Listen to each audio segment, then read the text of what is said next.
Ladies and gentlemen, man, TikTok. Look, we are back with another NBA TikTok exposed video, whatever you want to call it. Today we got 4 NBA TikToks to go over. I caught a glimpse of them and I kind of got an idea of what they are. But let's just play it, man. Let's just play it. Lonzo Ball is a better point guard than Russell Westbrook. Here's why. Ball came into the league as the second overall pick of the Lakers in 2017. As a part of the Anthony Davis deal, Ball was traded to the Pelicans and has seen a substantial improvement in all facets of his game. Yo, what is this script he's reading out of, man? First of all, W script reader, but damn. He's become the efficient three-point shooter and playmaker that he was projected to be out of college, and to me, he's better than Russell Westbrook. Despite being a former MVP, Westbrook is massively overrated and extremely inefficient. According to Basketball Reference, Okay, this is what I'll say about Russell Westbrook. I don't think he's overrated anymore. I feel like the amount of people that criticize him is enough to say he's not overrated. If anything, in some circles, I feel like he's become underrated. One might say I'm underrating him. I disagree. Ball has provided the Pelicans with 2.8 win shares, meaning he's made the team about 3 wins better on the season. Westbrook, on the other hand, has only provided his team with 1.8 win shares, below players like Talen Horton-Tucker and Tony Snell. Russ also leads the league in turnovers by 30, despite only having the 12th highest usage percentage. Lonzo, on the other hand, is 74th in the league in turnovers. In terms of shooting, Lonzo has an effective field goal percentage of .545, while Westbrook has a dismal .474. Lonzo is clearly the more efficient and impactful player, and that is why I think Lonzo Ball is a better point. Look, if we're talking about second and third options, I feel like there's more of a case for this argument than there isn't. However, when it comes to just talking about who's a better basketball player, certain aspects have to be taken into account, and Russell Westbrook's ability to raise the floor of a team has to matter to some degree. It has to matter. For the people who don't know what floor raisers are and what floor raising is, it essentially refers to a player's ability to take a trash team to a certain level of success. And Russell Westbrook, even at this stage in his career, is still one of the best at doing that, and he proved that at the latter half of the last season. And when it comes to using these advanced stats, which he used a lot, we gotta be careful. Because, let's just be honest, a lot of y'all don't even know the formula to these equations. A lot of it, like points per game, very simple to do. Total points divided by the number of games played, points per game. But when it comes to PER, when it comes to win shares, true shooting percentage, a lot of y'all are just saying these stats and not even knowing the factors that go into them. For example, this on your screen is the formula for how to calculate PER. Unadjusted PER. Unadjusted, meaning you have to do a little bit more to get to the actual PER stats. This on your screen right here is how you calculate offensive win shares, where the formula is marginal offense divided by marginal points per win, and you have to do a separate different equation to calculate marginal offense and marginal points per win. And I can keep going on, and to some degree these stats do matter, but when you guys are literally just spewing out these stats and just saying whoever has the higher number is better at this stat, you know what I'm saying? Offensive win shares, if he has more offensive win shares, then he's probably a better offensive player. And you don't even know what the stat entails and what are the factors and the pros and cons of using that stat. That's a terrible argument. Because it's not even an argument. You're literally just looking at stats and saying which one has higher ones and calling it a day. Come out of line, 24, you win. How can Bill Russell be a top 10 player if he wasn't even the most dominant or even the best player at his position for his era? Let's take a look at Russell's numbers versus Wilt's numbers in the 94 games they played against each other in the regular season. You got Wilt here with 48% from the field to Russell's 37. Then you got Wilt with 28 rebounds to Russell's 23. And then you got Wilt's 30 rebounds to Russell's 14. And if that's not enough for you, let's go all the way down the playoffs where it matters the most. Nothing. Everyone knows that Wilt was better than Russell, and the only reason that some people have Russell over Wilt is because of those 11 championships, which is not only a team accomplishment, but let's not sit here and compare Wilt's teammates that he had in that era to Russell's teammates that he had in that era, because I think we all know who had better teammates. Russell was also the only player in your top 10 that wasn't great on the offensive end and great on the defensive end. I don't see how a guy like Kobe, who checks all those boxes, isn't in your top 10 over Russell. All right. You know what's crazy about the whole Bill Russell debate? There's literally footage you can find where Wilt's saying that Bill Russell's better than him. Wilt himself is saying that.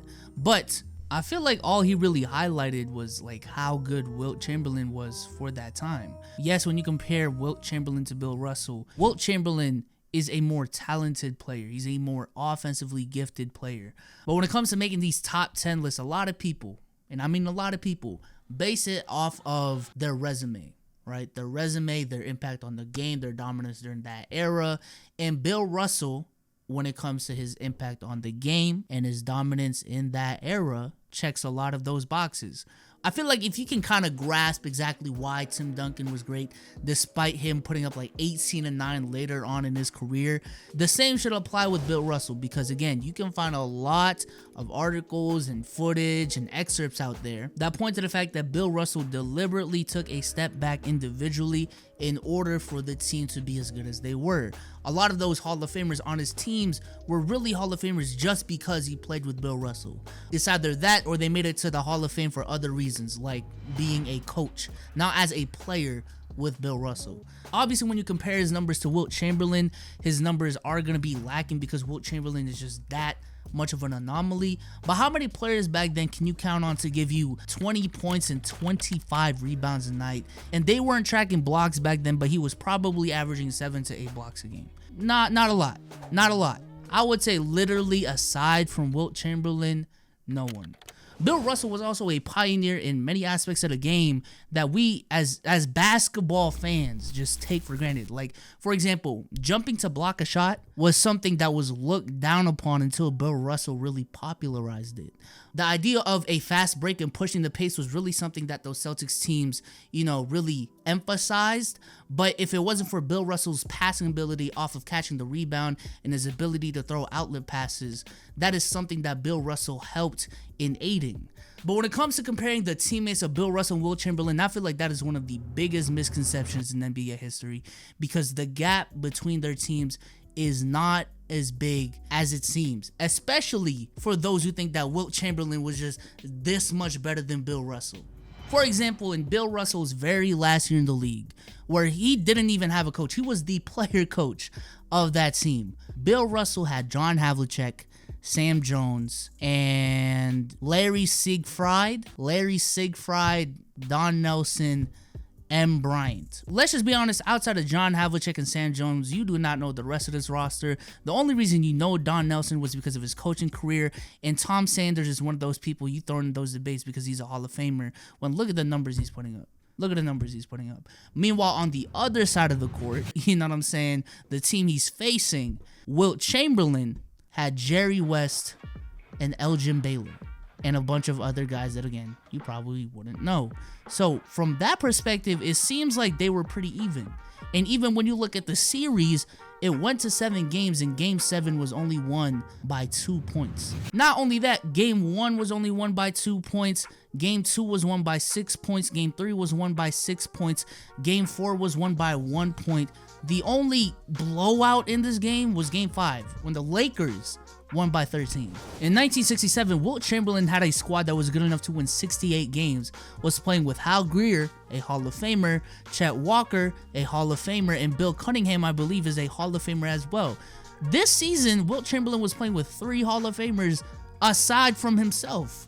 Let's take a look at the 1964 finals, when Bill Russell had Sam Jones, John Havlicek, Tom Heinsohn, Tom Sanders, who was averaging 10 points and 6 assists on 39% shooting from the field, a player that a lot of people say is one of the Hall of Famers he played with. Casey Jones, another one of those great Hall of Famers Bill Russell played with. And then you had Wilt Chamberlain, which, side note, dude was averaging like 30 and 30 this series. But he had a guy like Tom Meschery, who was averaging 16 points and 5 rebounds. I don't know about y'all, but that's pretty close to the numbers John Havlicek was putting up. And Tom Meschery wasn't a Hall of Famer, but the year before this, he was averaging 16 and 10, and this year was averaging 14 and 8. He wasn't a bad player.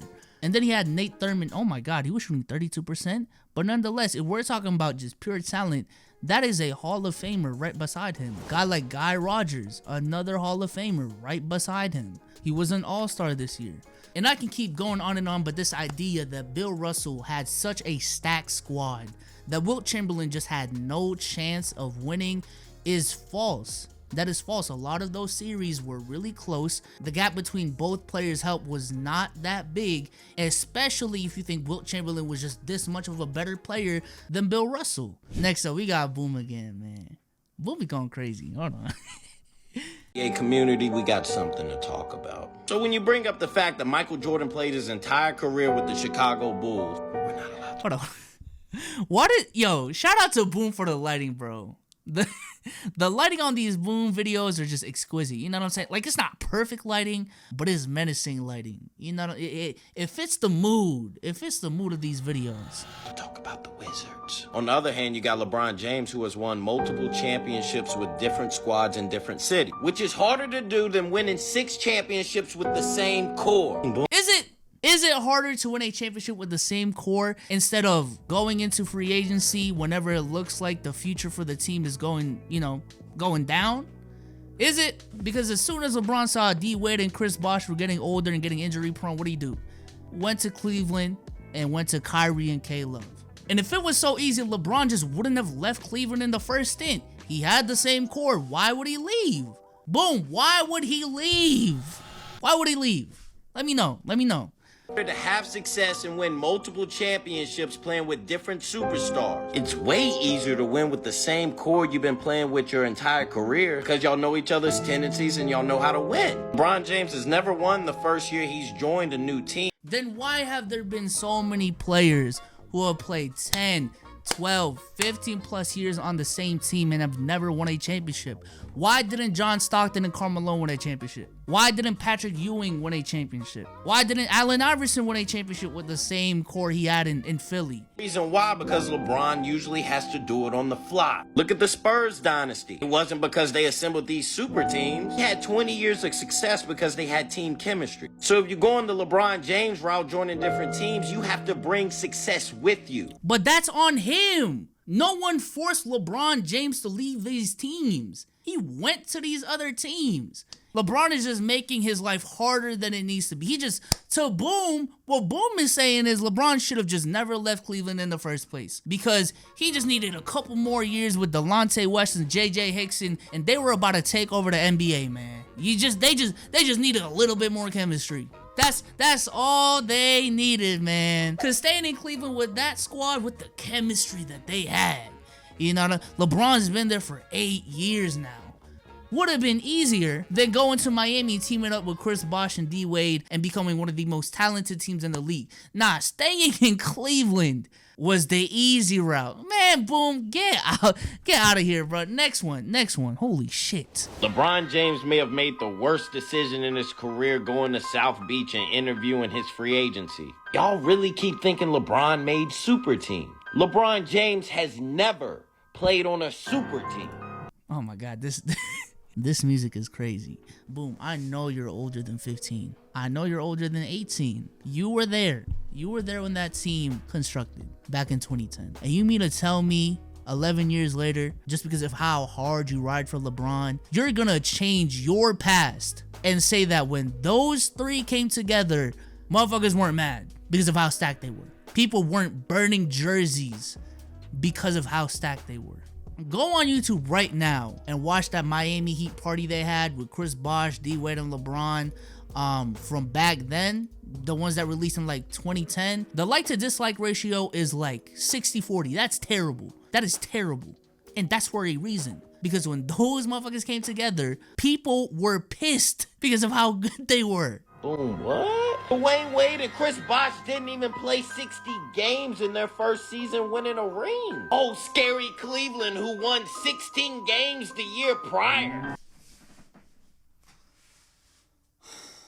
What is going on? What is going on? Why are we making it seem like the team LeBron went to in Cleveland after he left Miami was the same squad that won 16 games? One of the main reasons, if not the main reason LeBron went back to Cleveland was the fact that he was, one, going to be able to play with Kyrie, one of the best upcoming point guards in the league, who was still extremely young, but also the promise that they were going to trade Andrew Wiggins, the number 1 overall pick, for a motherfucker that's averaging 25 points and 13 rebounds. To make it seem like LeBron went to the Cavs to play with that same team that won 16 games last year is ridiculous. We're not even talking about the different additions that they made onto that team, like J.R. Smith, Matthew Dellavedova, Timofey Mozgov. Iman Shumpert might have been on that team. I can't remember off the top of my head, but that's not the same team. That is not the same team. What a fucking super team he's made. Chris Bosh was a great number 3. Wonder how he stacks up to Kyrie. Or Klay Thompson when Kevin Durant joined. Y'all gotta stop disrespecting Chris Bosh, man. Hold up. Chris Bosh. Chris Breezy. Look, I didn't even realize this. When he said D Wade and Chris Bosh played less than 60 games in their first championship run, guess how many games there were that season? Guess. Ladies and gentlemen, there were a total of 66 games. Therefore, Chris Bosh only missed less than 10 games that season. Less than 10 games. And he made it seem like he missed like 25, like it was a regular season. Oh my God. But the disrespect to Chris Bosh, his first year there, 19 points and 8 assists, giving you really good defense. His second year there, 18 points and 8 assists, giving you really good defense. His third year there, 17 points, 7 assists, bit of a dip. But in the playoffs, as we know, his ability to space the floor was a really big part of that championship run. The way they could space the floor with Chris Bosh at the 5, despite these numbers, was key.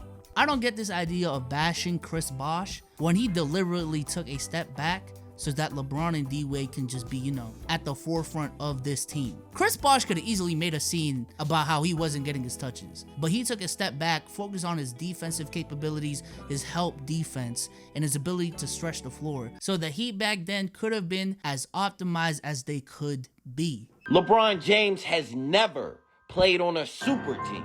Boom, what? Dwayne Wade and Chris Bosh didn't even play 60 games in their first season winning a ring. Oh, scary Cleveland who won 16 games the year prior. What a fucking super team he's made. Chris Bosh was a great number 3.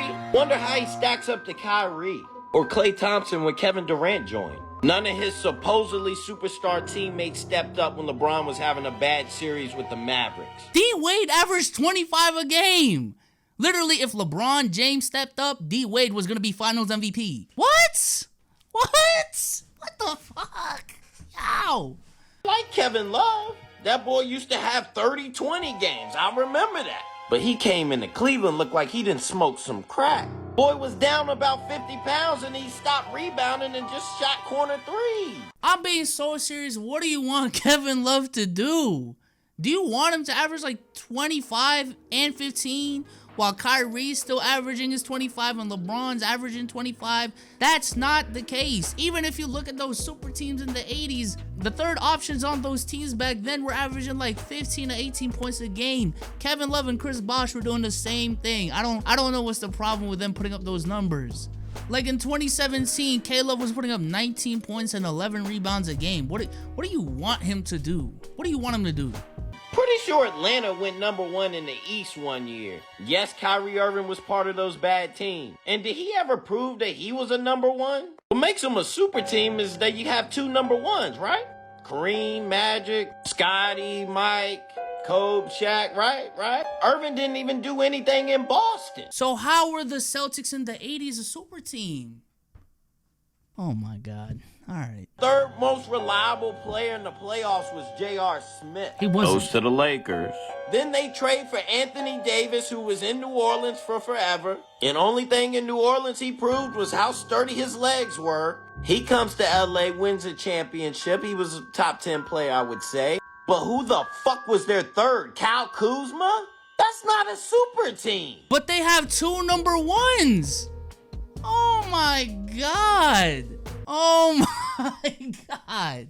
I don't know what to tell you, Boom. I don't know what to tell you. I don't know if you saw what AD was doing in the 2020 playoffs in that whole season, but he looked like a number 1 to me. He looked like a number 1. I don't know what to tell you, man. If LeBron and Anthony Davis teaming up isn't on the same lines of the teams you just mentioned and the duos those teams formed, I don't know what to tell you, man. James' teams have never went 72-10. He's never had the luxury of having the greatest coach of all time, having the greatest rebounder of all time, greatest wing defender of all time, playing in an era with no super team. Those Jordan teams were highly favored. They were not highly favored. They weren't even favored to win the championship in their first championship year. But alright, bro. Alright. James has never really been the favorite. And when he was, he lost to Dirk. Unlike Michael Jordan, Kevin Durant, LeBron James has not had the opportunity to be on a super team. That's wild. That's wild. Boom is the definition of revisionist history. That's all there is to it, man. Hope y'all enjoyed this video. Follow me on TikTok. I'm starting to make some original content on there. It's at @bsouls_. All that being said, I hope y'all enjoyed this video, man, because I didn't. Oh my God. Boom. Jesus fuck. Alright, I'm out, y'all. Peace.